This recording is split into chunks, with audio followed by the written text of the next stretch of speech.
दोस्तों स्वागत है आपका मेरे YouTube चैनल इंग्लिश बाबू पर। और आज मैं फिर हाजिर हूँ आपके साथ एक नई स्टोरी लेकर। और दोस्तों आज जो स्टोरी मैं आपके लिए लेकर आया हूँ ये एक शॉर्ट फ़नी स्टोरी है। बहुत ही मज़ेदार, बहुत ही मनोरंजन से भरपूर कहानी है। कहानी सुनने में आपको मज़ा आएगा।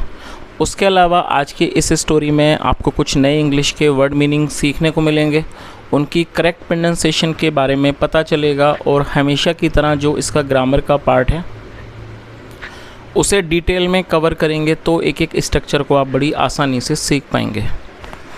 तो चलिए दोस्तों आज की इस कहानी को हम शुरू करते हैं। और सबसे पहले आज की इस कहानी का टाइटल देखते हैं। कहानी का टाइटल है द फिफ्थ फ्रेंड। क्या मतलब हुआ? फिफ्थ का मतलब होता है पांचवा। द फिफ्थ फ्रेंड, पांचवा दोस्त। तो दोस्तों ये आज की इस कहानी का टाइटल है, शीर्षक है। और अब मैं इसे पढ़ना शुरू करता हूँ। आपसे रिक्वेस्ट है आप इस कहानी को बिल्कुल ध्यान से सुने।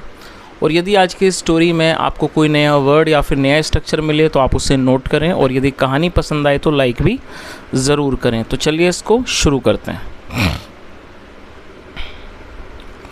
Once a group of 5 foolish friends were going to a nearby village। क्या मतलब हुआ? दोस्तों ये जो वाक्य है ये पास्ट कॉन्टीन्यूअस का वाक्य है। और पास्ट कॉन्टीन्यूअस का मतलब होता है इस तरह के वाक्य जहाँ वाक्यों की टेल पर रहा था, रही थी जैसे वाक्य वर्ड्स आते हैं। पास्ट कॉन्टीन्यूअस में वॉज या वर्ब का इस्तेमाल हेल्पिंग वर्ब के रूप में किया जाता है, साथ में वर्ब की फोर्थ फॉर्म लगाई जाती है। गो का मतलब जाना और फोर्थ में गोइंग। तो क्या अर्थ हुआ? वंस एक बार, आ ग्रुप ऑफ 5 फुलिश फ्रेंड्स। दोस्तों फुलिश का मतलब होता है मूर्ख, ये एडजेक्टिव है। एक बार एक 5 दोस्तों का, 5 मूर्ख दोस्तों का समूह जा रहा था to a nearby village, एक नज़दीकी गांव जा रहा था। They had to swim across the river to reach there। क्या मतलब हुआ? दोस्तों ये जो वाक्य है ये पास्ट फोर्स्ड एक्शन सेंटेंस है। पास्ट फोर्स्ड एक्शन सेंटेंस का मतलब होता है जब हम पास्ट में किसी भी विवशता को दर्शाते हैं कि पास्ट में कोई विवशता थी, मजबूरी थी, इस तरह के वाक्यों में हैड टू का प्रयोग हेल्पिंग वर्ब के रूप में किया जाता है। दे का मतलब होता है वे या फिर वे लोग। जब सब्जेक्ट में एक से ज़्यादा लोग शामिल होते हैं तो दे का प्रयोग किया जाता है। तो क्या अर्थ हुआ? They had to swim across the river to reach there. Reach का मतलब पहुंचना। उन्हें नदी को पार करना था, उन्हें नदी को तैर कर पार करना था। टू रीच देयर, वहाँ पहुँचने के लिए। तो पूरी लाइन का क्या अर्थ निकला कि उन्हें वहाँ पहुँचने के लिए नदी को तैर कर पार करना था।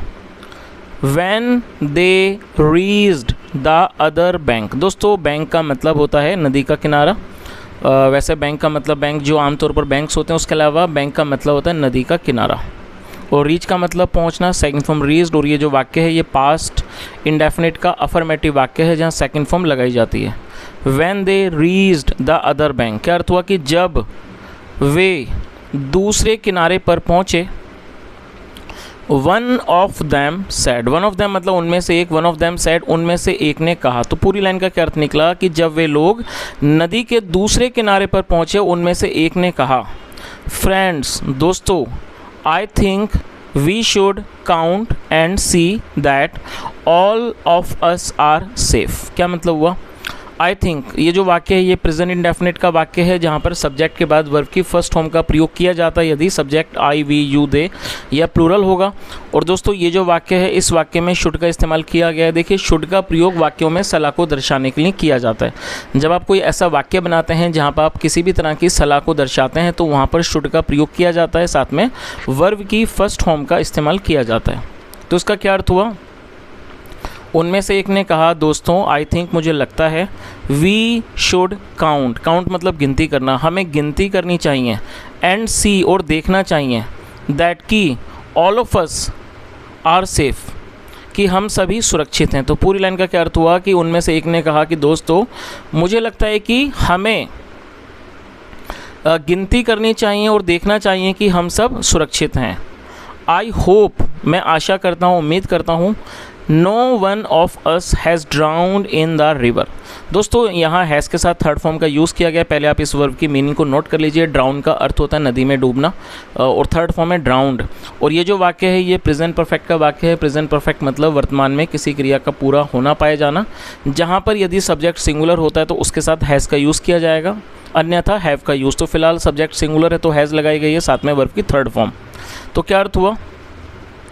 आई होप, मुझे उम्मीद है, मैं आशा करता हूँ, no one of us has drowned in the river, मतलब मैं उम्मीद करता हूँ कि हम में से कोई भी नदी में नहीं डूबा है। चलिए आगे देखिए।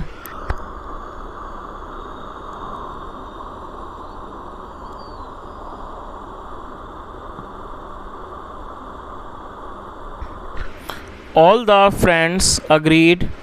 अग्री का मतलब होता है सहमत होना, सेकंड फॉर्म में अग्रीड। तो क्या अर्थ हुआ? ऑल द फ्रेंड्स अग्रीड, सारे दोस्त सहमत हो गए। सो इसलिए they all stood in a raw का मतलब होता है लाइन, पंक्ति, और स्टैंड मतलब खड़ा होना, सेकंड फॉर्म स्टूड। और ये जो वाक्य है ये पास्ट इंडेफिनिट का ही अफर्मेटिव वाक्य है जहाँ सेकंड फॉर्म लगाई जाती है। सो इसलिए they all stood in a raw, इसलिए वे सब लोग एक पंक्ति में खड़े हो गए। One of them started counting, उनमें से एक ने गिनती करना शुरू किया। काउंट मतलब गिनती करना, उनमें से एक ने गिनती करना शुरू किया।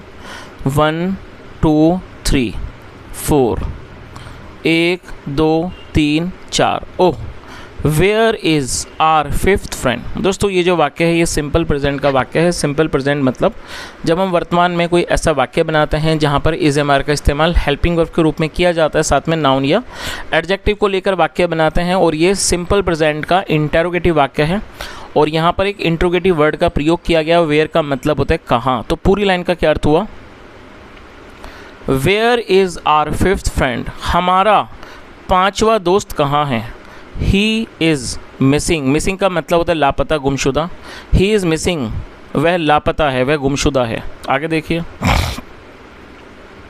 देन फिर अनदर बॉय काउंटेड, काउंट मतलब गिनती करना, फिर जो दूसरा लड़का था उसने गिनती की। एंड फाउंड, और उसने पाया, फाइंड का मतलब पाना, सेकंड में फाउंड, और उसने पाया। वन ऑफ दैम मिसिंग, कि उनमें से एक गायब है। तो पूरी लाइन का क्या अर्थ निकला कि उसके बाद जो दूसरा था अनदर बॉय काउंटेड, एक और लड़के ने गिनती की और उसने पाया वन ऑफ दैम मिसिंग, कि उनमें से एक लापता है। ही क्राइड आउट, वह चिल्लाया। Our fifth friend has drowned, और दोस्तों यहाँ भी हैज़ के साथ थर्ड फॉर्म है तो ये प्रेजेंट परफेक्ट का वाक्य है। तो क्या अर्थ हुआ? ही क्राइड आउट, वह चिल्लाया। Our fifth friend has drowned, हमारा पांचवा दोस्त डूब गया है, या कह सकते हैं डूब चुका है। चलिए आगे देखिए। All of them started crying, वे सब रोने लगे। A passer by inquired the reason of their sadness. दोस्तों सैडनेस को आप नोट कर लीजिए, ये नाउन है। आपने SAD सैड जरूर सुना होगा। सैड एडजेक्टिव है जिसका अर्थ होता है उदास, और जब आप इसमें NESS को ऐड कर देंगे तो ये हो जाएगा सैडनेस, और ये एक नाउन बन जाएगा। नाउन की हिंदी होती है संज्ञा, और सैडनेस का अर्थ होता है उदासी। तो दोस्तों आप इन दो शब्दों को अलग अलग नोट करें। सैड का मतलब उदास और सैडनेस मतलब उदासी। चलिए इसके देखते हैं क्या मतलब हुआ। और ये जो वाक्य है ये भी पास्ट इंडेफिनिट का ही अफर्मेटिव वाक्य है जहाँ सेकंड फॉर्म का इस्तेमाल किया जाता है। इंक्वायर का अर्थ होता है पूछताछ करना, सेकंड फॉर्म में इंक्वायर्ड। तो क्या अर्थ हुआ? और पासर बाई का मतलब होता है राहगीर, जो व्यक्ति राह से गुजर रहा है उसको पासर बाई कहते हैं, जिसकी हिंदी होती है राहगीर। तो क्या अर्थ हुआ? आप passerby inquired the reason of their sadness, their मतलब उनकी, एक राहगीर ने उनकी उदासी का कारण पूछा, मतलब उसने उसकी उदासी के कारण की उसने पूछताछ की। देन फिर he made them stand in a row and counted all the 5 friends. क्या अर्थ हुआ? Then he made them stand. दोस्तों ये जो वाक्य है ये ज़रूर आपने इस तरह के वाक्य सुने होंगे यदि आप ग्रामर सीखते हैं। कॉजिटिव वाक्य, देखिए कॉजिटिव का अर्थ होता है जब हम कोई ऐसा वाक्य बनाते हैं जहाँ पर एक व्यक्ति किसी दूसरे व्यक्ति से कुछ क्रिया करवाता है। इस तरह के वाक्यों को कॉजिटिव कहा जाता है जहाँ पर मेक का इस्तेमाल प्रेजेंट में किया जाता है, और यदि वाक्य पास्ट का होगा तो मेड का इस्तेमाल किया जाता है। तो क्या अर्थ हुआ? देन फिर ही मेड दैम स्टैंड, और दैम यहाँ पर क्या है? दैम ऑब्जेक्ट का काम कर रहा है। दोस्तों इस चीज़ को भी याद रखें। यदि ये सब्जेक्ट के रूप में होता तो दे, और यदि प्लूरल और ये यदि ऑब्जेक्ट होगा तो दैम। और दैम का मतलब होता है कि वहाँ पर ऑब्जेक्ट में एक से अधिक लोग शामिल हैं, और यहाँ पर चार एक से ज़्यादा लोगों के बारे में बात हो रही है, इसलिए दैम का इस्तेमाल किया गया है। तो क्या अर्थ हुआ, देन फिर he made them stand in a row, फिर उसने उन्हें एक पंक्ति में मतलब एक लाइन में खड़ा किया, एंड काउंटेड और गिनती की, ऑल द 5 फ्रेंड्स और उसने सभी 5 दोस्तों की गिनती की। ही सैड उसने कहा, लुक देखो, यू आर 5 आप 5 हो। द बॉयज़ वर हैप्पी जो लड़के थे वो खुश थे।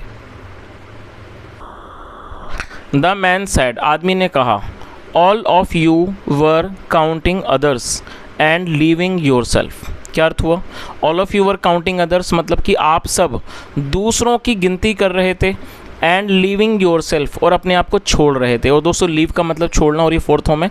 तो उस आदमी ने क्या बताया कि भाई आप लोग क्या कर रहे थे कि आप दूसरों की तो गिनती कर रहे थे लेकिन आप खुद को छोड़ रहे थे, मतलब आप अपने आप को उस गिनती में शामिल नहीं कर रहे थे। द बॉयज़ दैन रियलाइज का मतलब होता है एहसास होना, सेकंड फॉर्म रियलाइज। उसके बाद लड़कों को एहसास हुआ, देयर फुलिश मिस्टेक उसके बाद लड़कों को अपनी मूर्खतापूर्ण गलती का एहसास हुआ। चलिए, तो दोस्तों मैं उम्मीद करता हूँ कहानी आपको अच्छी लगी होगी, साथ में समझ भी आई होगी। जैसा हमने यहाँ पर देखा कि ये जो 5 लोग थे, जो 5 लड़के थे, ये इतने मूर्ख थे कि जब ये लोग गिनती कर रहे थे तो जो भी लड़का गिनती कर रहा था वो बाकी 4 को तो काउंट कर रहा था लेकिन वो खुद को उसमें उस गिनती में शामिल नहीं कर रहा था, और यही कारण था कि वो गिनती में 4 आ रहे थे। लेकिन जब उस जो राहगीर था, जब उसने उन सबको खड़ा करके गिनती की तो वो 5 निकले। तो दोस्तों वाकई में बहुत फ़नी बात है, इस तरह की चीज़ें हो जाती हैं। तो दोस्तों ये आज की छोटी सी कहानी थी। यदि आपको आज की कहानी पसंद आई हो, मेरा पढ़ाने का प्रयास भी अच्छा लगा हो, तो आपसे रिक्वेस्ट है आप इस वीडियो को ज़रूर लाइक करें, शेयर करें, चैनल को सब्सक्राइब करें, और यदि आपका कोई सुझाव हो तो कमेंट में ज़रूर बताएं। यहाँ तक सुनने के लिए thank you so much. Have a nice day and bye.